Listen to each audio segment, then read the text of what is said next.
नमस्कार. मी भाऊ तोरसेकर. तुम्ही बघत आहात प्रतिपक्ष. मित्रांनो, हळूहळू करत एक गोष्ट अगदी स्पष्ट व्हायला लागली आहे की अजितदादा हे विधानसभा निवडणुका होईपर्यंत किंवा निवडणुका संपल्यानंतर महायुतीमध्ये नांदण्याची बिलकुल शक्यता नाहीये. किंबहुना निवडणुकीपूर्वी जागा वाटपाच्या आसपास अजितदादा युतीतून बाहेर पडतील अशी शक्यता दिवसेदिवस वाढत चालली आहे. आणि जेवढे युतीमध्ये अजितदादा आणि उरलेल्या दोन पक्षांमध्ये अस्पष्ट असे खटके उडताना दिसत आहेत, त्याच वेळेला अजितदादांचे काका आणि शरद पवार यांचे आणि अजितदादांचे काही मुद्दे जुळताना दिसत आहेत. मग अजितदादा जातील का, कधी जातील का, मी त्याविषयी एक वेगळा व्हिडिओ केलेला आहे. अजितदादा लवकरच नॉट रिचेबल होतील. पण या सगळ्याचा मी विचार करत करत असतो तेव्हा तो व्हिडिओ पाहिला, नॉट रिचेबल होतील, हा व्हिडिओ केल्यानंतरही हा विषय माझ्या मेंदूमध्ये डोक्यामध्ये घोटाळत राहिलेला आहे की सगळं खरोखरच अजितदादा करतायत का. अजितदादांना फोडण्याची जी प्रक्रिया किंवा राष्ट्रवादी पक्षाचे दोन तुकडे करण्याची प्रक्रिया सुरू झाली, यातला पुढाकार हा फक्त अजितदादांनी घेतला होता? देवेंद्र फडणवीस आणि अमित शहानी त्यांना रसद पुरवली होती, एवढंच सत्य आहे का, की या पलीकडे काही सत्य आहे? ज्या प्रकारे लोकसभा निवडणूक लढवताना अजितदादांनी कमीत कमी जागावर समाधान मानलं आणि खुद्द आपल्या पत्नीला पराभूत करून घेतलं, आता अजितदादा म्हणतात ती चूक होती. पण गंमत अशी आहे मित्रांनो की जाणीवपूर्वक केली तर त्याला चूक म्हणता येईल का? एक वेगळा विचार करून बघा. एक वेगळा विचार करून बघा की अजितदादांनी ती जागा भारतीय जनता पक्षासाठी सोडली असती तर सुप्रियाताईंचा टिकाव बारामतीमध्ये लागला असता का, याचा विचार करा. सुनेत्रा पवार पराभूत झाल्या, पण कोणी भाजपचा दांडगा उमेदवार जो बारामतीतून उभा केला असता तर सुप्रियाताईंचा विजय इतका सोपा झाला असता. वरकरणी दिसायला अजितदादांचं सुप्रियाताईंचं पारडं जड होतं, पण व्यवहारता बघितलं तर सुप्रियाच्या विरोधात घरातलंच कोणीतरी उभं करायचं आणि समजा उलट पालट झालं तरी ती जागा घरातच राहील, अशी खेळी फक्त शरद पवारांच्या डोक्यातून येऊ शकते. आणि म्हणून मला असं वाटतं की अजितदादा फुटले, त्यांनी आपल्या पत्नीला बारामतीतून लोकसभेचा उमेदवार बनवलं, हे सगळं करताना अजितदादा ज्या प्रकारे रिलक्टंट वाटत होते, अलिप्त वाटत होते. अख्ख्या लोकसभा निवडणुकीकडे तुम्ही बारकाईने बघा. महायुती असो की स्वपक्ष असो, त्याचे उमेदवार असो, या सगळ्या बाबतीत अजितदादा जवळजवळ निष्क्रिय होते. महायुतीतून त्यांनी 4 जागा घेतल्या, महायुतीकडून उसने उमेदवार सुद्धा घेतले. हे सगळं अजितदादा का करत होते याचं तर्कशुद्ध उत्तर मिळत नाही. त्यांना मुख्यमंत्री व्हायची त्यांची महत्वाकांक्षा आहे, ठीक आहे, ती असावी, पण ते साध्य करण्यासाठी जो एक आक्रमकता आपल्याकडे असायला हवी आणि लोकसंग्राहकता असायला हवी, त्याचा अजितदादांकडे अभाव होता. पण अमित शहा आणि देवेंद्र फडणवीस हे जर शरद पवारांना पश्चिम महाराष्ट्राच्या राजकारणातून उखडून टाकायला उतावळे झालेले असतील तर त्याचा फायदा का नाही घ्यायचा? आणि असा विचार अजितदादा करू शकतात असं मला वाटत नाही. असा विचार शरद पवार करू शकतात की हे जर इतके उतावळे झाले तर त्यांना डिस्क्रेडिट करण्यासाठी अजितला तिकडे पाठवला की यांचेच भाजपचेच अनेक मतदार नाराज होते. एकनाथ शिंदे गटातले अनेक मतदार नाराज होते. आणि तुम्हाला आठवत असेल की ज्या वेळेला सुनेत्रा पवारांचं नाव पुढे आलं त्यावेळेला विजय शिवतारे एकनाथ शिंदे गटाचे माजी आमदार माजी मंत्री हे संतप्त होऊन बाहेर आले होते की मी उमेदवारी करणार, मी बंड करणार वगैरे वगैरे. त्यांचं बंड नंतर शांत करण्यात आलं वगैरे, सोडून द्या. पण शिवसेनेचे असोत किंवा भाजपचे असोत, बारामतीतले मतदार अजितदादांना महायुतीत गेलं म्हणून मत देतील, सुनेत्रा पवारांना असं नाही. इतका सूक्ष्म विचार फक्त शरद पवार करू शकतात.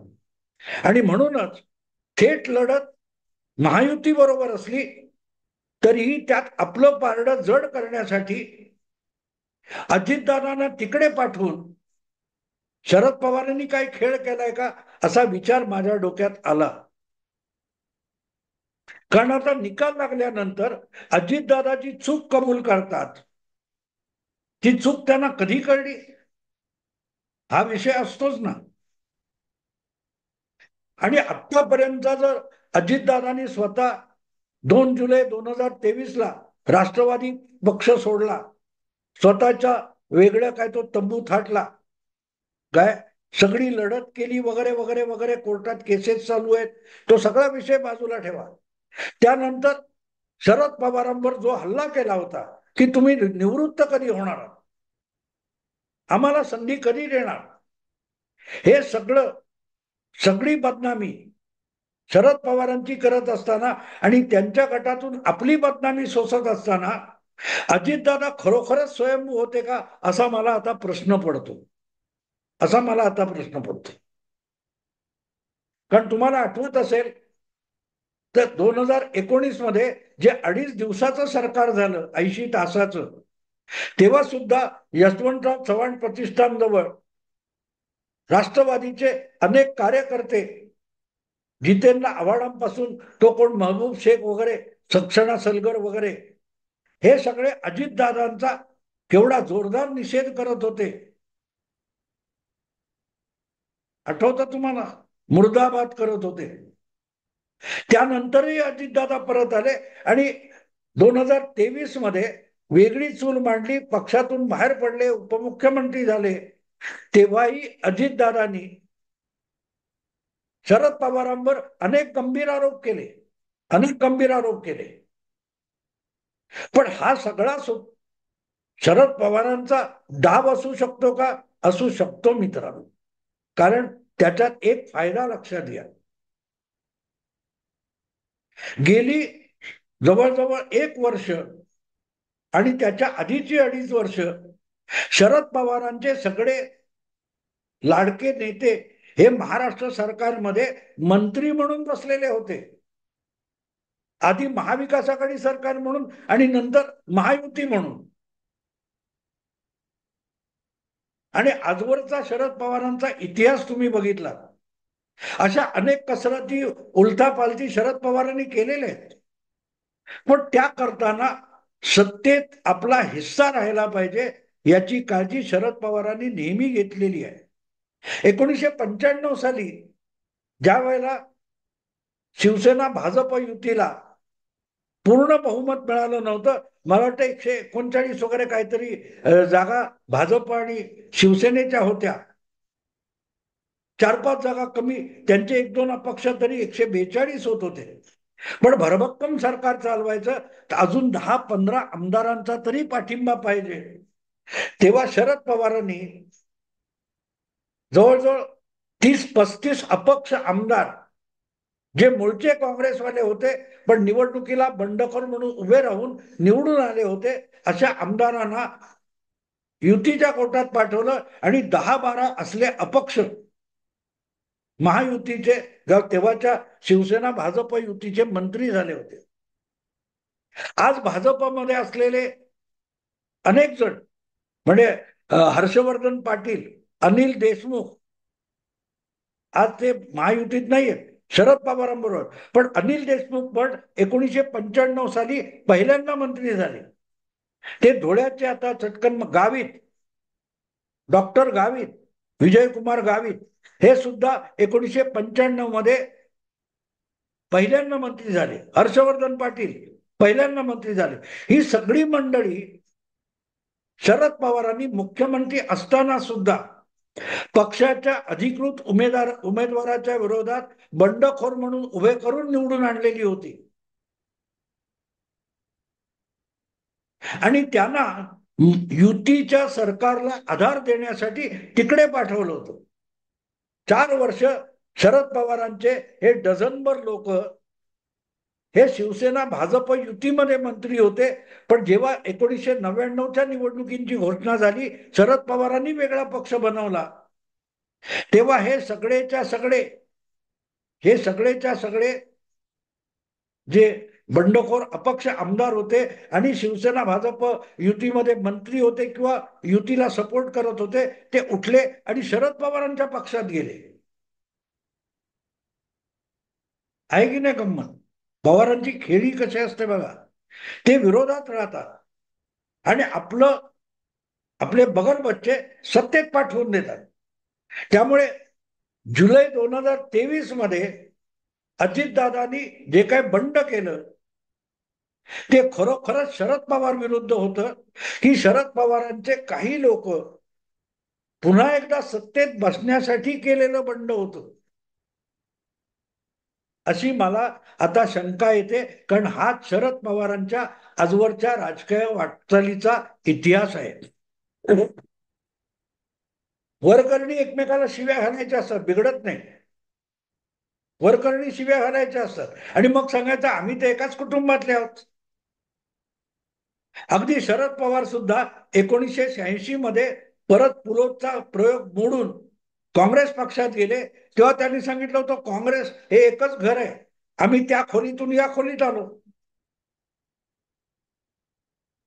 पण अजितदादा आणि शरद पवार हे दोन पक्ष नाहीत, ते एका घरातले सुद्धा आहेत, एका परिवारातले सुद्धा आहेत.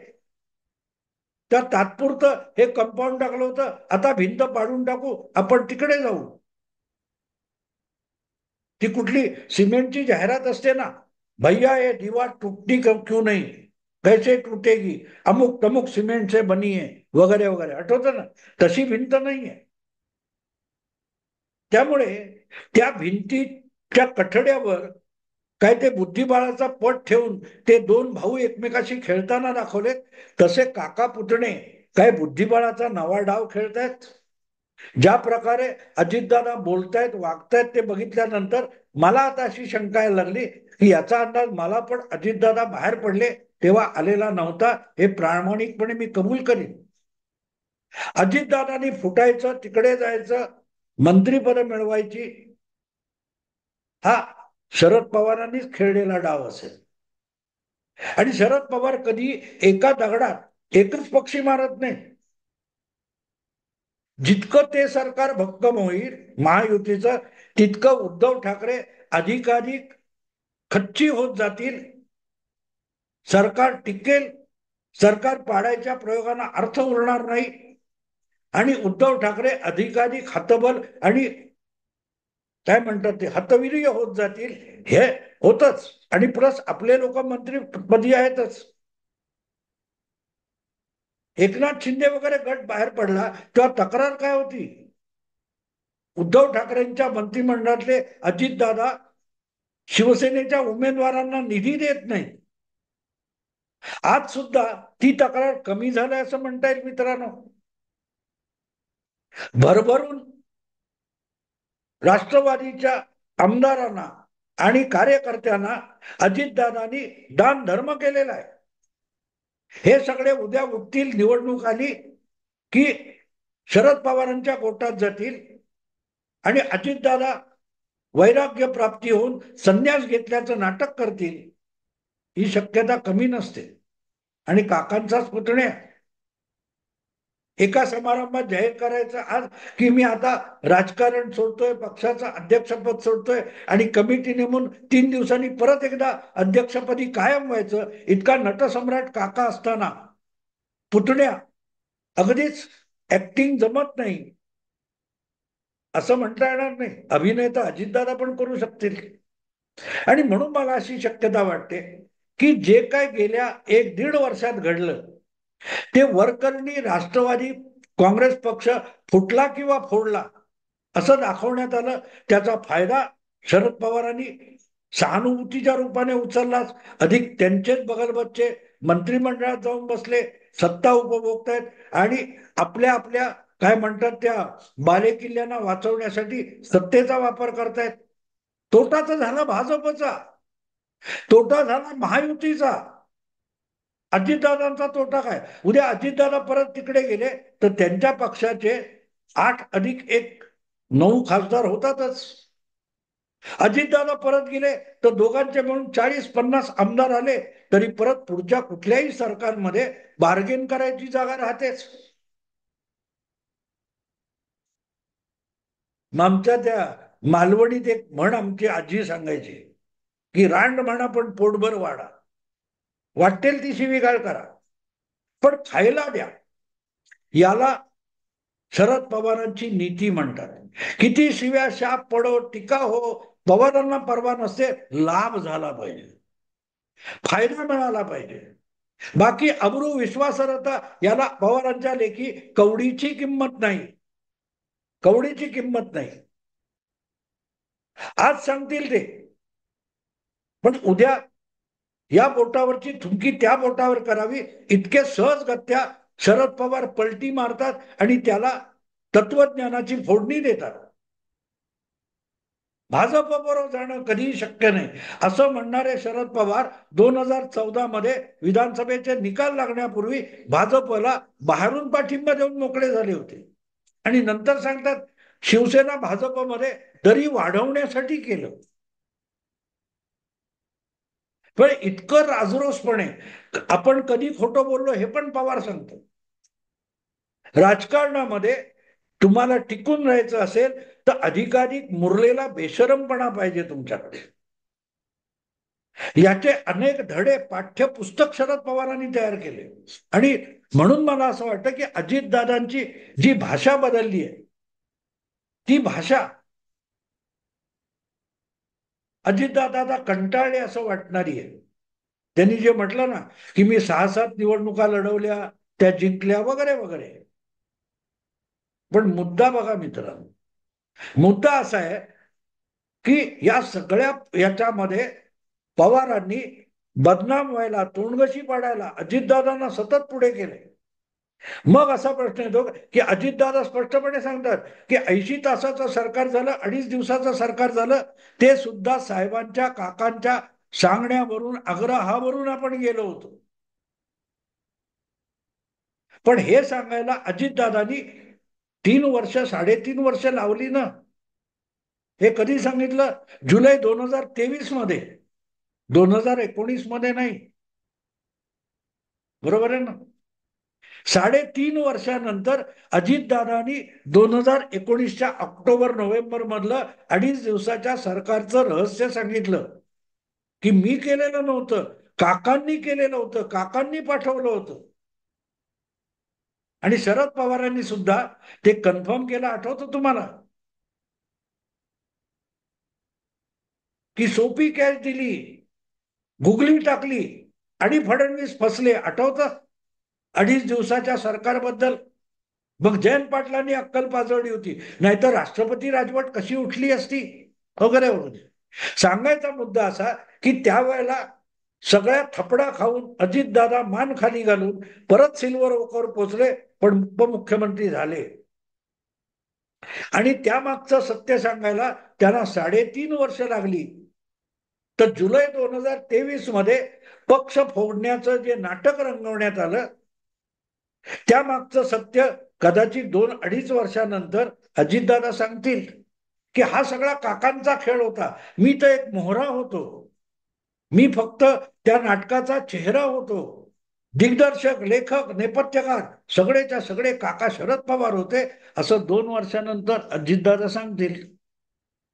आणि म्हणून मला असं वाटतं की आज जे अजितदादांची कुरबूर, महायुतीमध्ये कुरबूर, ह्या सगळ्या बातम्या चालल्या आहेत, अजितदादा लढणार नाहीत वगैरे वगैरे बातम्या चालल्या आहेत, ह्या बघितल्यानंतर त्याला पूरक ठरणारी वक्तव्य शरद पवारांकडून येतात, तेव्हा असं वाटतं की या सगळ्याची पटकथा खुद्द शरद पवारांनीच लिहिलेली होती 2 वर्षापूर्वी, 1.5 वर्षापूर्वी.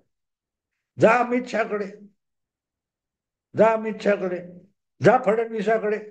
हा, पण आपले 9 लोक मंत्री झाले पाहिजेत. बाकी मला शिव्या घाल, बिघडत नाही. सुप्रियाच्या विरुद्ध बायकोला उभं कर, काय हरकत नाही. पण सत्तेत आपल्याला हिस्सा असला पाहिजे. आपण सत्तेत बसलो पाहिजे किंवा सत्तेच्या वळचणीला असलो पाहिजे, हा शरद पवारांचा आवडता सिद्धांत आहे. आणि त्या सगळ्या कथासूत्रामध्ये अजितदादांची आजची जी भूमिका आहे ती काहीशी हळूहळू स्पष्ट होताना दिसते. आणि म्हणून माझ्या मनात शंका आहे की अजितदादा निवडणुका आणि राजकारणाला कंटाळलेत, की ही सुद्धा आधीच्या सकट काकांनीच केलेली एक खेळी आहे. कारण अर्थातच शरद पवार करतात ती खेळी असते, बाकीच्यांनी केली की गद्दारी असते, बाकीच्यांनी केली की भामटेगिरी असते. असो, बघू काय होतंय. मित्रांनो, आवडलं लाईक करा, शेअर करा, सबस्क्राईब करा. नमस्कार.